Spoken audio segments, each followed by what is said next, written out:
자, 그래서 이제 이 방향까지 고려를 한다는 얘기는 생각을 더 많이 해야 된다는 거거든. 생각을 좀 더 깊이 해야 된다고. 그래서 그 문제에 나와 있는 물체의 어떤 운동의 상황을 잘 봐야 돼.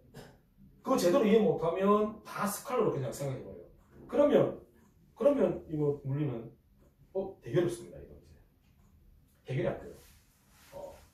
아예 초반에 그냥 이미 포기해버려.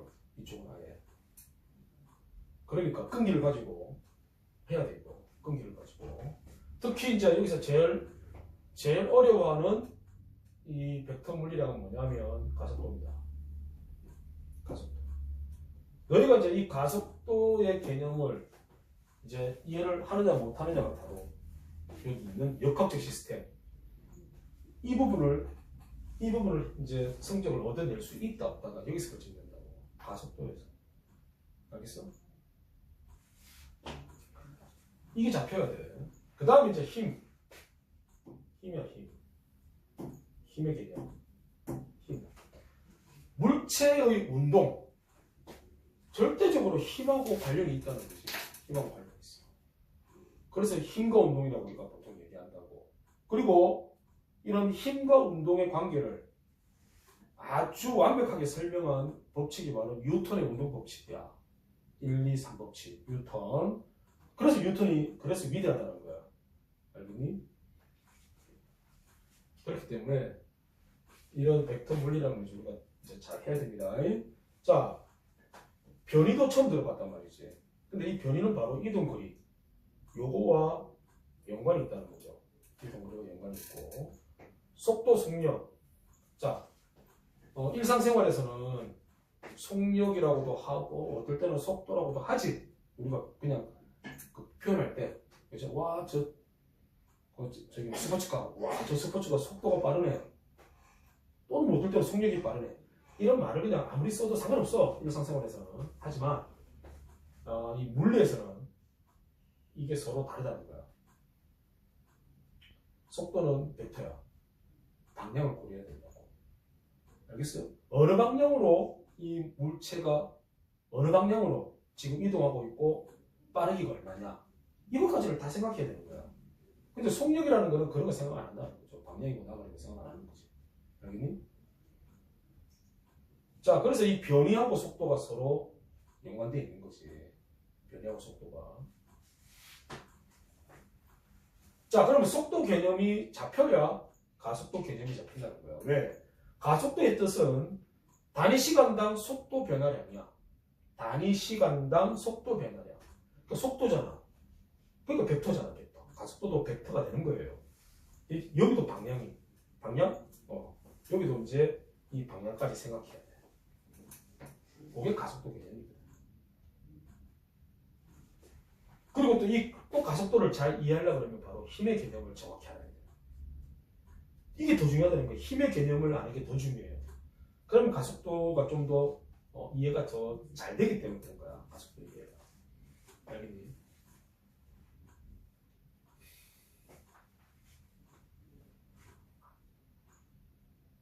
자, 그러면 제일 처음 이동거리와 변이부터 뭐가 다른지, 벡터하고 스칼라가 뭐가 다른지, 자, 이거 한번 해봅시다.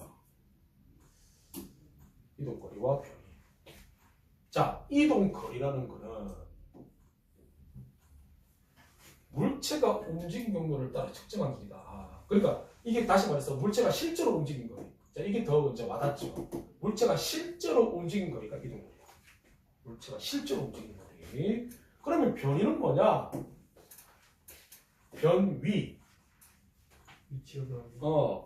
변한다. 위치. 위치의 변화량을 우리는 변위라고 얘기하는 거지.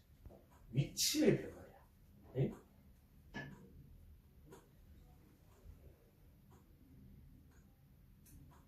자, 어떤 물체가 처음에 여기 있다가 이쪽으로 갔어. 근데 실제로 이 물체가 실제로 간 거는 이렇게 갔어. 이렇게. 알겠어? 이렇게 갔어. 그럼 이거의 길이를 재는 게 이동거리야. 알겠죠? 실제로 간 거니까. 근데 변이는 뭐냐? 변이는 위치가 여기 있다가 이쪽으로 변했잖아. 그러면 이 처음 위치와 나중 위치의 직선 거리가 변이의 크기야. 좀 다르지, 그지? 맞지? 실제로 감각으로 좀 상관이 없죠? 그죠? 직선 거리, 여기 변이의 크기. 그 다음에 위치가 어느 방향으로 바뀌었니? 여기서 이쪽 방향이죠. 이걸 화살표로다 이렇게 이제 나타내는 거는 바로 그것 때문이야. 방향. 이 방향까지를 고려를 해야 된다는 거지. 알겠니? 야, 생각해봐. 변이가 뭐 5m, 변이가 5m 값이다. 값이 5m다. 그럼 뭐야 이게? 이게 뭐야 그러면? 아니 그럼 위치가 어느 방향으로 변했는지 나와 있어 안 나와 있어? 안 나와 있죠. 그럼 물체가 어딘지 어떻게 알아? 안 그래? 어? 아니 물체가 그래 이렇게 갔어. 위치가 변했어. 아니 그런데 방향을 얘기해주면 위치가 어디로 바뀌었는지가 모른다니까. 알겠죠? 그러니까 방향까지 제시를 해줘야 정확히 물체가 어느 위치로 바뀌었는지 변화됐는지 알 수가 있다는 거야. 알겠지? 그러니까 방향이 중요한 거라고.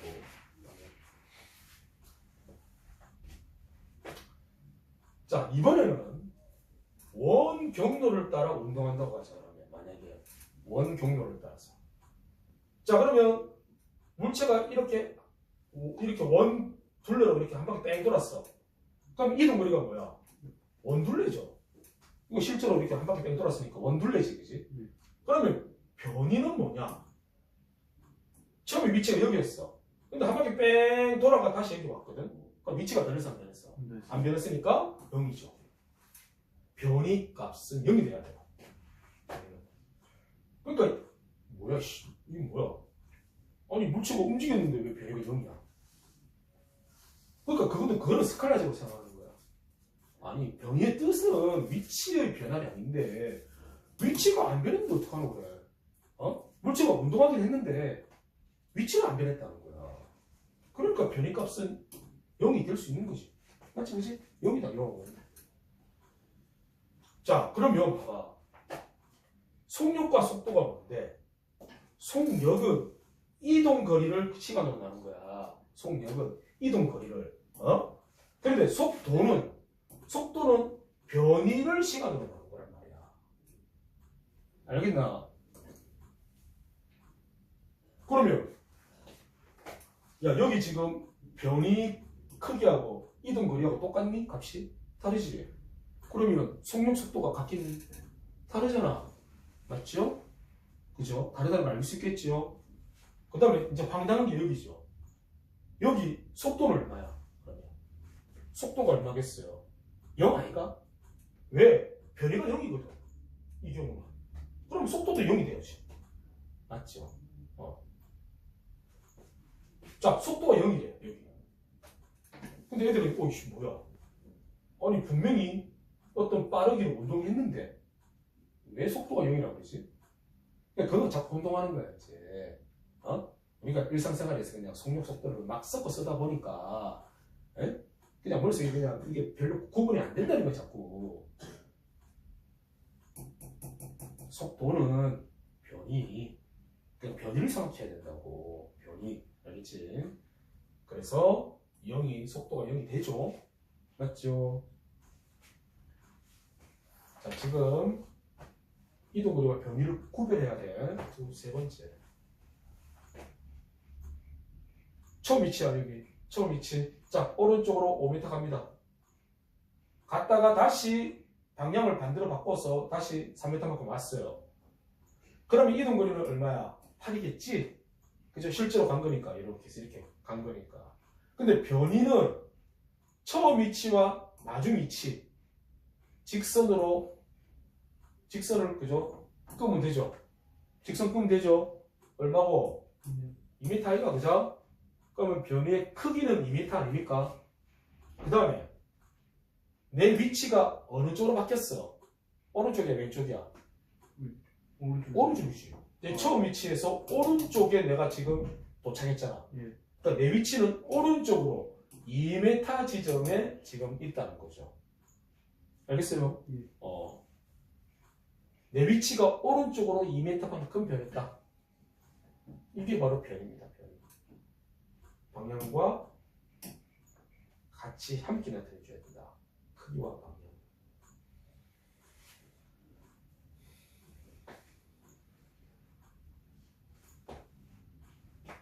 그럼 속도도 마찬가지겠죠. 속도도 방향을 제시해 줘야 된단 말이에요. 여기 만약에 시간이 만약에 뭐 10초 걸렸다. 그러면 속력은 얼마 되겠노? 시간이 10초. 속력은 시간이 10분의 8 아이가 네. 0.8 미터 퍼 세컨 됐나? 네. 맞지? 예.